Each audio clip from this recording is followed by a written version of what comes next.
Being a marketer's no sweat. You just have to manage dozens of channels, launch hundreds of campaigns, score thousands of leads, and okay, fine, it's a lot of sweat. Unless you have HubSpot's AI-powered marketing tools to help you do all that and more. Get started at HubSpot.com/marketers. Thanks for choosing this free Anfield Index podcast.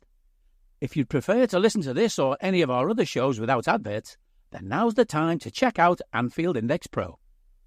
With AI Pro, you can supercharge your entire listening experience. You'll not only get all of our podcasts without the ads, but you'll have them far faster with our Quick Publish feature available exclusively for subscribers. AI Pro also puts you in the heart of our sound studio, with an option to listen to many of our shows live and interact with the podcasters in real time as the shows are recording. Upgrading couldn't be easier. AI Pro is available on all popular podcast platforms. Just head on over to AnfieldIndexPro.com and get started today. Hello and welcome to the Daily Red podcast. I am not Dave. I'm not one of the Daves, actually. It's me, Guy. Dave Hendrick is feeling a bit under the weather, and he messaged me this morning asking if I could cover. I'm slightly a bit sicky as well, but I can speak. It's fine. So if I do sound a tad nasally, my bad, but yeah, we'll get through it together. So, news-wise, there's obviously the big contract news discussions beginning with Van Dijk mentioning it, but I'll come to them after just a little reflection on the game yesterday. We obviously beat Chelsea 2-1 not last night, yesterday evening.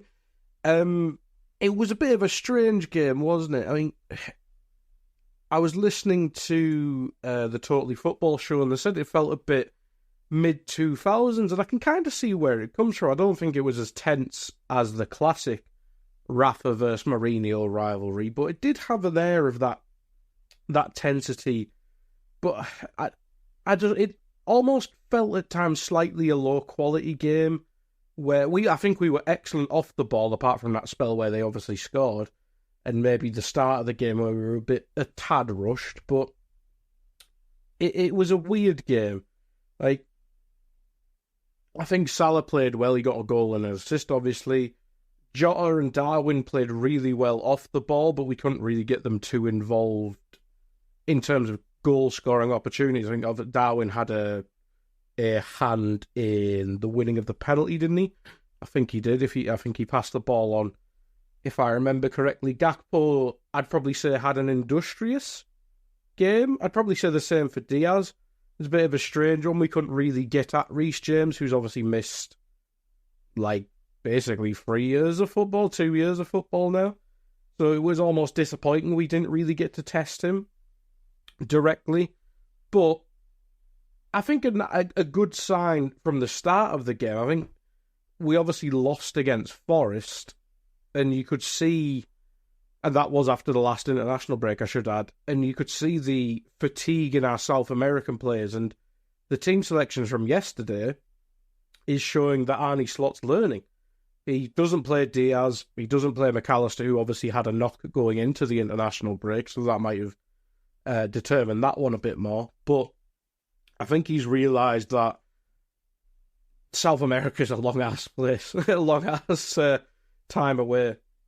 So yeah, and we have the squad options to rotate. We saw the performance of Jones, Gravenberch, maybe not as a starring role, but he certainly had excellent moments in the game, and I thought he was good defensively throughout, apart from the goal, but probably just caught us cold there, to be fair. And Dominic Szoboszlai, I think last time I covered one of these, I discussed him, but he plays such an important role with his running power. We all want the quality on the ball from him to be better, but leading the press up and down full 90 minutes every week, he is just a machine. But Jones I think Jones is the one we have to pick out after that game, because we could easily pick out Mo Salah, and I'll probably mention him in passing when we go on to the contract news, but Curtis Jones is he's had such a strange Liverpool career, because when he broke through, he was this massively exciting attacking midfielder. I think he played on the left wing at times as well. And after Trent, it was like he was the big, great hope that he'd be the next phenomenal starter to walk into the starting 11. And he's had kind of a weird path in that time because Klopp turned him from, let's say, because of the time, the Coutinho successor, and we kind of turned him into the Gini Wijnaldum successor. Now, Gini is not a player everyone appreciates. I'm probably guilty of that at times as well. But it's important to have a hyper-intelligent, positionally master midfielder like that. And I don't think Jones ever, certainly under Klopp, didn't get to the consistent levels of a Gini Wijnaldum. But if he plays like that, he's going to be such an important squad player. Like it may be very difficult for him, especially to oust someone like McAllister, because we know how good he is. Gravenberch's in the form of his life. It'll be tough to get him in there. But as the season goes on, there's going to be more and more rotation. We saw him in the game before the international break coming for Szoboszlai, if I remember correctly. So he does have that versatility in there. It's obviously very different to Szoboszlai. But if he's the backup for all three positions, he will get a lot of minutes. And if he plays like he did yesterday, he's going to be an excellent option for us. Like yesterday, defensively excellent. The block on Cole Palmer in the first half, really good. Linking play. I think first half, like as good as he was involved getting the penalty, probably should have had a second penalty and obviously got the goal. He was just excellent defensively. I think tracking the midfield, basically keeping Cole Palmer quiet as a mouse. Like Cole Palmer's obviously got a lot of hype, and deservedly so. He's a fantastic player. I'm sure many of us would love him at Liverpool. I just think outside of that one chance, Palmer was forced to keep dropping deep. Even when he was dropping deep, he couldn't really impact the game, and we just kept him quiet. I think he was excellent at helping Robbo with Madueke, because Robertson didn't have the best. Certainly the first half, Robertson didn't have the best game. He was helping with him. He was just filling in at left back at times. He's just such a wonderful, versatile player, and the attacking performance in this is really good as well. Gets the goal, lovely finish. The only asterisk next to him is the delaying of passes and stuff, and we saw that on was it Gakpo who scored the offside goal? I'm pretty sure it was. Yeah, the pass was just just delayed, and that's probably the one wrinkle to work out of his game. But if that does click, he's already an excellent player, and I have been a critic of him at times. I was one 3 years ago, thinking a loan spell would be really good for him. He wasn't really getting the opportunities when we had our aging midfield, and then in 22-23. I can't remember exactly when he came into the team, but when it was him, Fabinho, and I'm guessing it was Henderson at the time, might not have been, but him and Fabinho, and then Trent obviously inverting into midfield, it seemed to steady the ship at least. It wasn't exactly sparkling best. But I think since then, people have realised his value, that he can be, at the very, very worst, useful to Liverpool Football Club. But if he plays like yesterday, he can be just a sensational squad option, and if he goes up another level, he can become a sensational starter. But I mean, we see in the aftermath Gary Neville talking about, and we've seen him chat absolute wham in the past. I think it was at the start of this season or start of last season. Like you were telling Carragher, you trade Liverpool's midfield for Man United's, and it's like, are you high? It just underrating our players, and he had a similar discussion on his podcast post game yesterday, and he was talking about our midfield against Chelsea's midfield, and they had Caicedo, Lavia, Enzo came on, and they obviously cost like 250 million, if not more. Now, I thought Caicedo was excellent yesterday, and I'd still love him at Liverpool. But other than him, I don't think Enzo would be an automatic starter for us. I mean, I think McAllister's a lot better than him. Gravenberg's in the form of his life. I don't think you'd pick him over him. Lavia we obviously wanted, but I think the 2 6s you could argue for. But Lavia obviously missed a year with injury. Would Lavia be doing better than Gravenberg is currently now? But I don't think so. It's a tough one. It just seems like underrating our players again. Like McAllister, you see it. And you're talking about the best midfielders in the league. Like Rodri's there, understandably. Rice is there. But McAllister, it's like, doesn't get a shout. And I don't, other than Rodri, and I know they play very different roles, but I mean, McAllister kind of plays the 6 at times for us. I don't think I'd trade McAllister for anyone off the top of my head. Like, he's just a phenomenal player. And the talent of Gravenberg and the consistency of Jones, and let's be honest, the pure potential of Dominic Szoboszlai and the unique athletic ability of Dominic Szoboszlai is hard to find.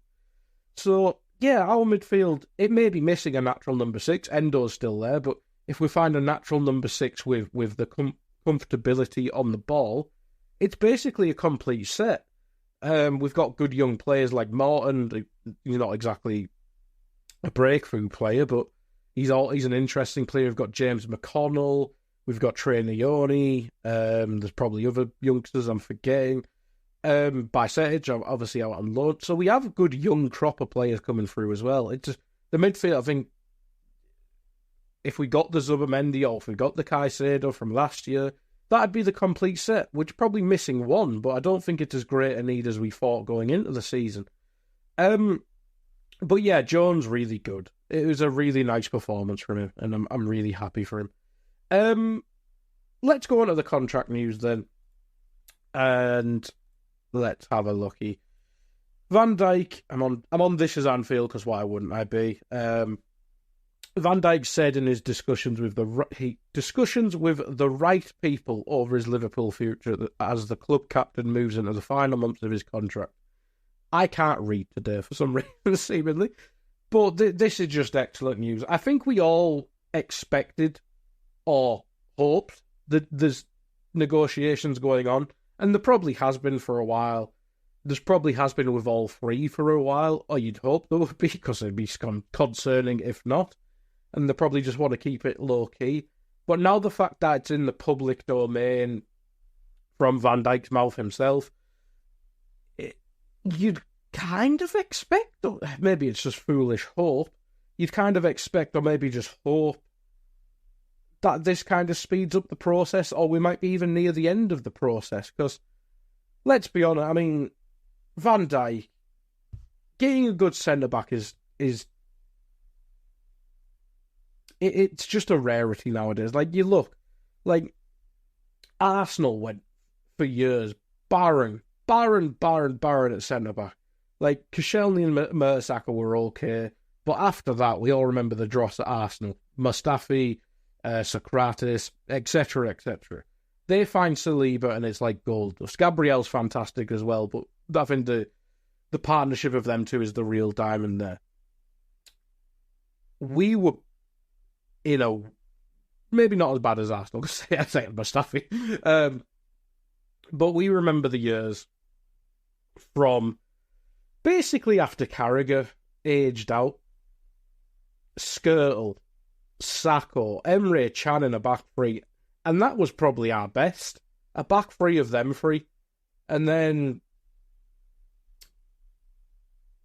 Klopp had Sakho and Lovren and Kolo Toure, and I think Klopp kind of binned off Skrtel, didn't he, straight away? But even then, Matip, it wasn't the Matip we know and love now. I mean, Matip and Lovren together wasn't great. It wasn't as bad as some of these, but remember the half a season of Lovren and Skrtel together. And I apologise if you hear a plane or something going over the top of my house there. I don't care how old Van Dijk is. Look at his performances. Like, we just mentioned the game there. I didn't mention him, but we were phenomenal defensively yesterday. I think Kanate, did some silly things. He got a bit overly aggressive at times. The offside's the offside. That just happens, I think. I think the bigger issue was there we kind of got played through too easily. Obviously, we try to play offside all the time, but if you kind of easily that through on the back four, then that's going to happen now and again. But Van Dijk was just the utter perfection yesterday. And he's been the utter picture of perfection the entire season, basically. Like, even the game we lost, it's a worldie. I think he's 33 now. Like, he may drop off physically. Who cares? We play with so much more control now. We don't need him charging back 30 yards, out sprinting every forward now. We didn't really need that for most of the Klopp era till the last couple of years. He's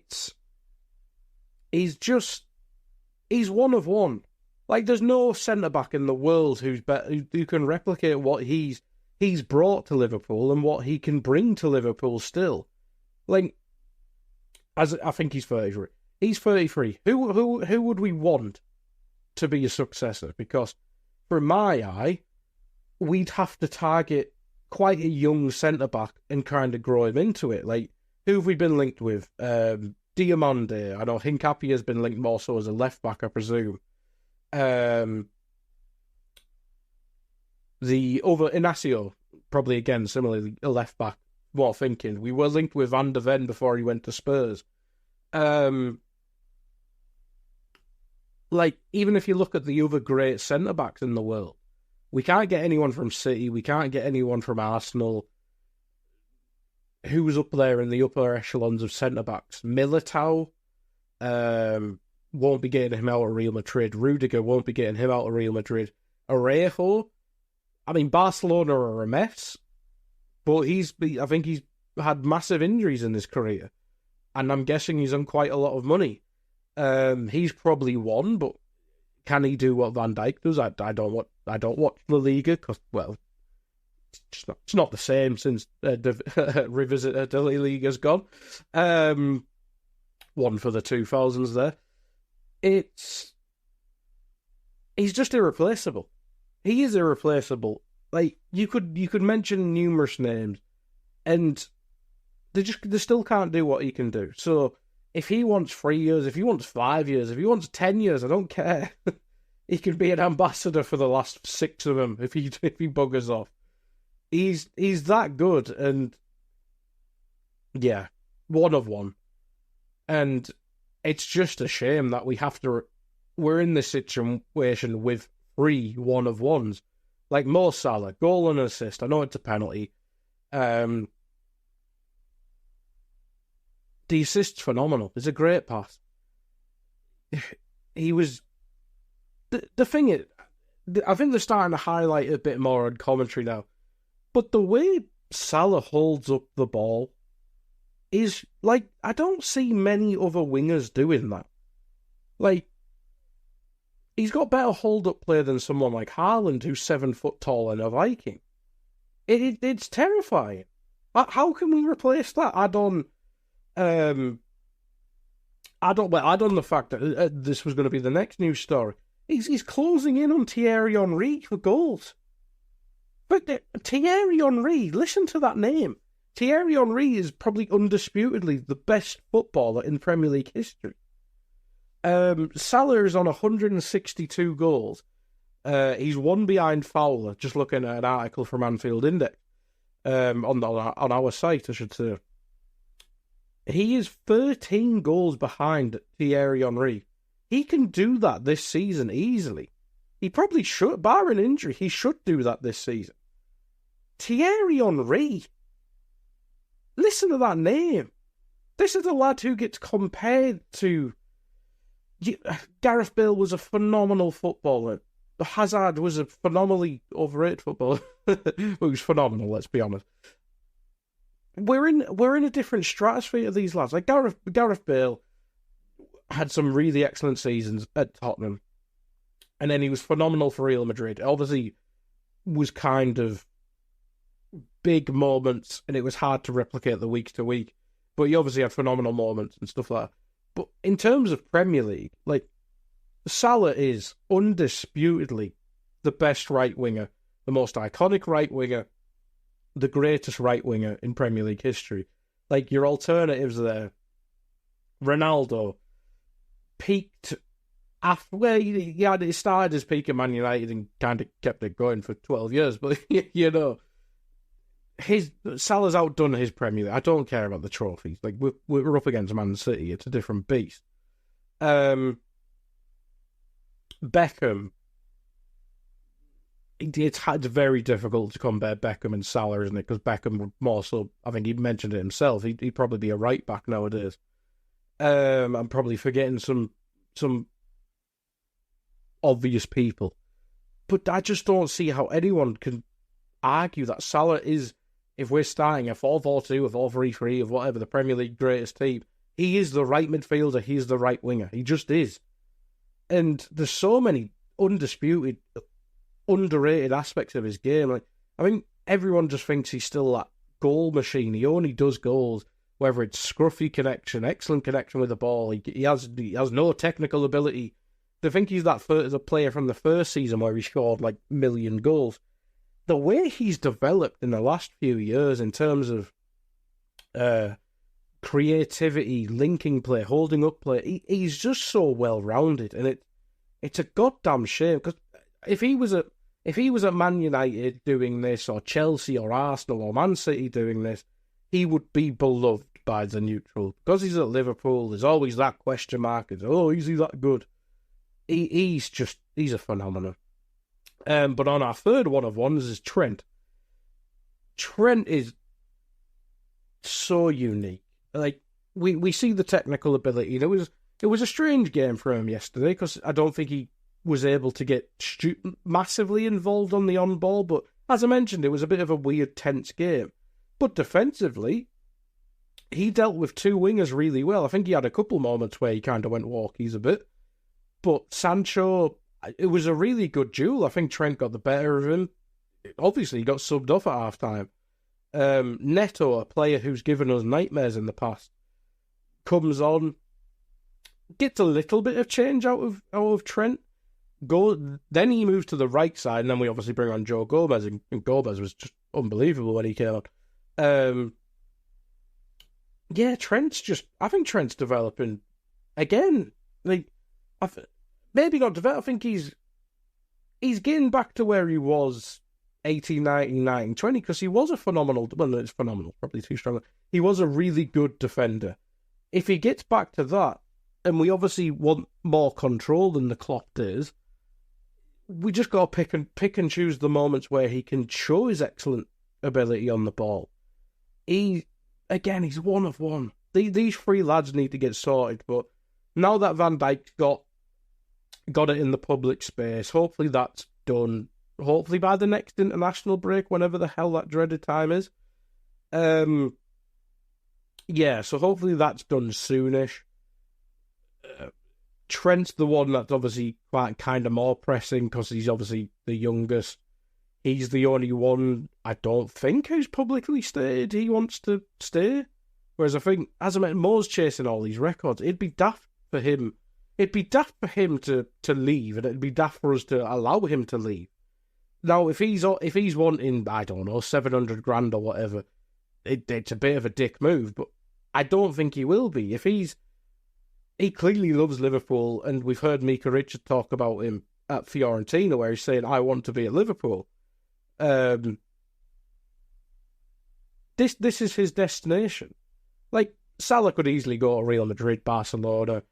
It'd be a shame to see him at somewhere like PSG or Saudi Arabia. He could walk into any club in the world.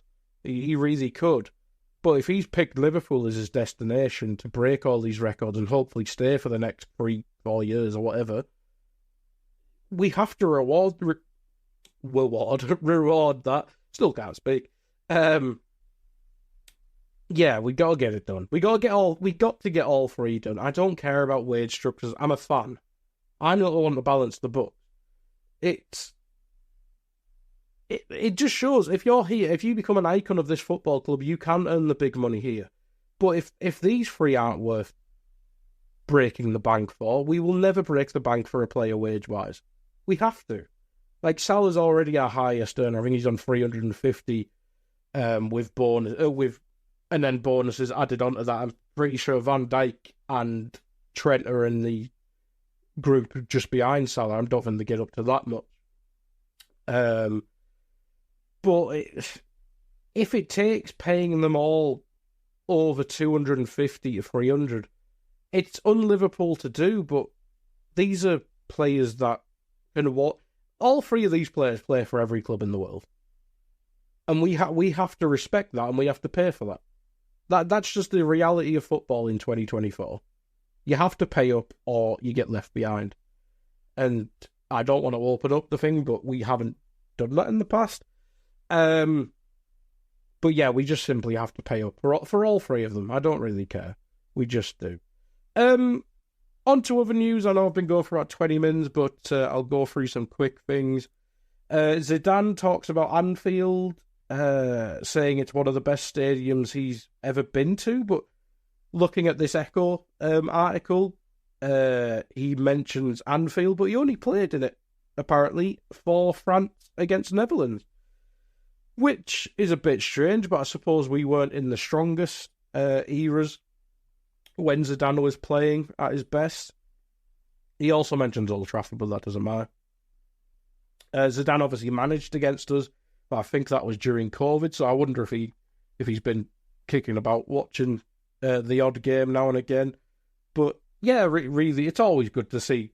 You mentioned, everyone mentions Anfield's atmosphere as a myth now and again, but if one of the best players in the history of football is mentioning it, Anfield out of all places, it's a nice sign. I went through the Thierry Henry thing against Salah, but yeah, their quotes from Carragher, that's on Anfield Index. Yeah, he talks about the contract situation as well, about money and length, which is obviously key to every contract discussion. But he also talks about Salah's want to break records, and we obviously watched the game on Sky, unfortunately having to suffer Gary Neville. But Sturridge was on there talking about how we saw Salah grow, kind of being slightly timid when he came in. I think Sturridge mentioned, maybe not use that exact word, but to grow into this world-class, world-renowned superstar, he said he didn't see that coming. Yeah, so it's just mad the development. It really is. Obviously the contract news was the big news story, and the reflection on the game. I'll have another quick look on this as Anfield if I've missed anything. There's just a lot of coverage from yesterday. Pieces on Curtis and I believe they're the player ratings, and they mentioned Szoboszlai under threat. I think that's a bit harsh. He played an important role yesterday in basically stopping Chelsea playing, really. Anything else on here I'm missing? No, not really. We obviously have Leipzig on Wednesday. I'm guessing Dave's back tomorrow, hopefully, if he's feeling well. And then I'm guessing he will be back for Daily Red, and if he is up to it, Scouted. If not, I'm guessing me and Carl will do Scouted. Other podcasts, I haven't sorted the schedule. It's my job to do that. I should have done it before coming on here, but I believe Under Pressure will be tonight or tomorrow. It usually is one Monday or Tuesday. Other podcasts, I'm not sure on Trev's situation. So hopefully what he's going through, what his family's going through, is all right, or improving. And he will be back probably later in the week, hopefully on Raw. If not, probably me or whoever will hop on to host. But yeah, probably just the early ones Scouted and Under Pressure off the top of my head, and 75 off Dave Davis, as he usually does early in the week. But that's it from me, ladies and gentlemen. Thank you for listening. Goodbye. We hope you enjoyed listening to this Anfield Index show. Please be sure to subscribe to our channel so future podcasts find their way to your device automatically. There's nothing quite like fan engagement. and we'd love to know what you think of anything discussed on this show. The best way to get in touch is over on our free Discord community, where both podcasters and listeners debate the hottest LFC topics 24/7. Sign up free now at AnfieldIndex.com/Discord. You won't regret it. You can also follow us on Twitter at Anfield Index and find us on Facebook by searching for Anfield Index.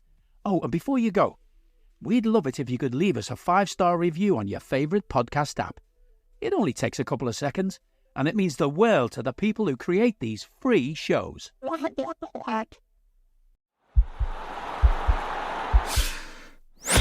This podcast is part of the Sports Social Podcast Network.